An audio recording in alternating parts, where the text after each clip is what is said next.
Assalamualaikum warahmatullahi wabarakatuh. Perkenalkan, saya Elnovita, NIM 1721101010198. Saya merupakan mahasiswi Fakultas Kesehatan Masyarakat Universitas Jember, peminatan Promosi Kesehatan dan Ilmu Perilaku. Saat ini saya sedang menempuh mata kuliah Komunikasi Interpersonal. Salah satu materi yang diajarkan yaitu terkait dengan teknik meringkas.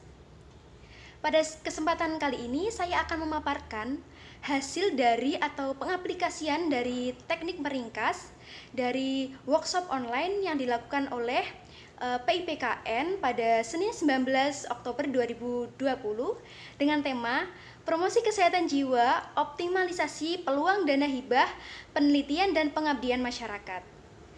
Yang menjadi narasumber pada workshop tersebut yaitu Muri Ririanti SKMMkes atau salah satu dosen dari Peminatan Promosi Kesehatan dan Ilmu Perilaku Fakultas Kesehatan Masyarakat Universitas Jember. Yang menjadi bahasan yaitu data, peraturan tentang kesehatan jiwa, bebas pasung, kesehatan jiwa dan bencana, peran Pemda sesuai Undang-Undang Kesehatan Jiwa, peluang akademisi dalam riset dan pengabdian masyarakat, promosi kesehatan jiwa. Pada kondisi saat ini, isu-isu strategis yang dapat diangkat untuk kesehatan dan pengabdian masyarakat. Menurut WHO sendiri, tahun ini menjadi akhir dari Rencana Jangka Panjang WHO atau Badan Kesehatan Dunia yang terdiri dari angka bunuh diri, depresi, dan lain-lain. Selama pandemi COVID-19, WHO atau Badan Kesehatan Dunia memperkirakan bahwa angka terkait kesehatan mental seperti depresi, bunuh diri akan meningkat tajam.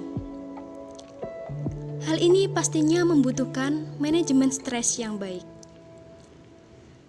Kesehatan jiwa bukan hanya ranah dari Kementerian Kesehatan, namun perlu adanya kerjasama antar sektor seperti Kementerian Sosial, Kementerian Pendidikan, dan lain-lain. Pandemi COVID-19 memberikan dampak yang luar biasa kepada masyarakat. Salah satunya yaitu stres. Sehingga sebagai penanganannya, upaya promotif dan preventif terkait dengan kesehatan jiwa perlu dilakukan.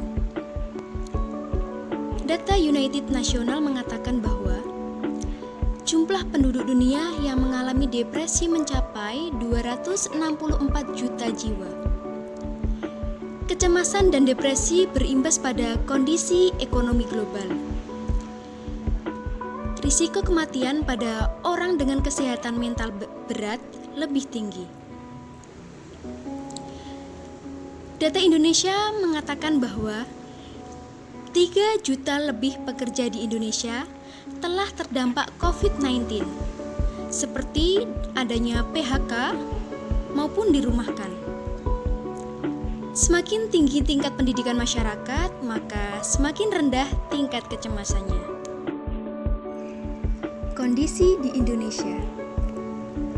Kesehatan mental merupakan penyakit yang diderita masyarakat akibat dari banyak faktor yang mempengaruhinya. Salah satu upaya penanganan yang dilakukan keluarga pada umumnya yaitu pemasungan penderita. Pasung sudah menjadi budaya di Indonesia karena masyarakat berpikir bahwa orang yang sakit jiwa atau penderita akan aman dan tidak akan mengganggu lingkungan sekitar. Pada kondisi pandemi COVID-19, angka pasung semakin meningkat.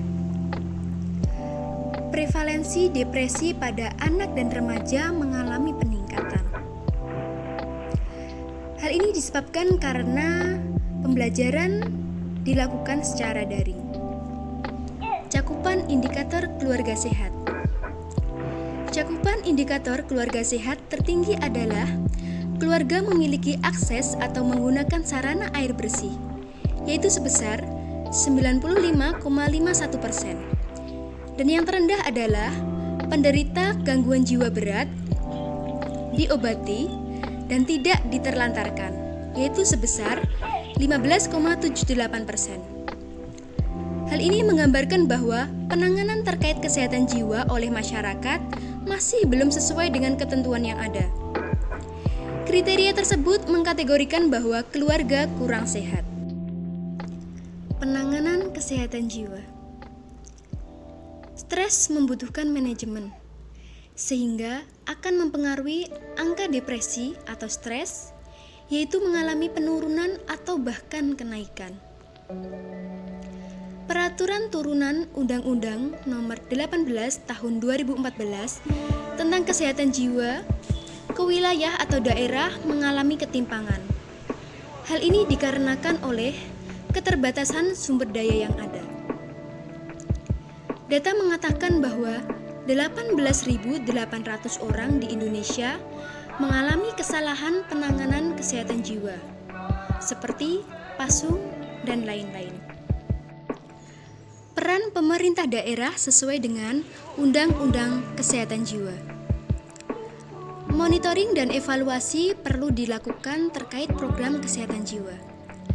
Namun pada kenyataannya, monef yang dilakukan masih sangat rendah. Fasilitas pelayanan berbasis masyarakat masih belum memenuhi standar. Kepentingan penegak hukum yaitu melakukan pemeriksaan pada fasilitas kesehatan jiwa. Selama pandemi ini, dibuka corner-corner di puskesmas. Hal ini dimaksudkan untuk dilakukannya konseling. Peluang akademisi. Seringkali data yang dilaporkan tidak sesuai dengan data yang ada di lapangan. Sehingga sebagai akademisi, mari kita angkat dan advokasi serta bermitra dengan sektor-sektor terkait. Dukungan dari beberapa pihak akan membantu memulihkan kesehatan jiwa yang ada di Indonesia. Angka kesehatan jiwa pada anak usia remaja mengalami peningkatan selama pandemi COVID-19. Sebagai support system, perlu adanya program seperti pengabdian dan research yang dapat kita lakukan sebagai seorang akademisi.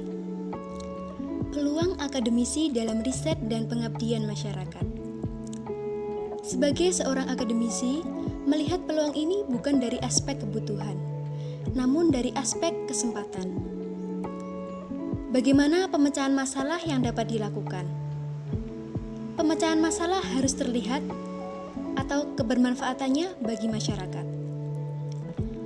Untuk menjalankannya dapat bermitra dengan pihak-pihak terkait seperti tenaga kesehatan, institusi yang dituju, serta membangun jejaring untuk kebaikan negara Indonesia.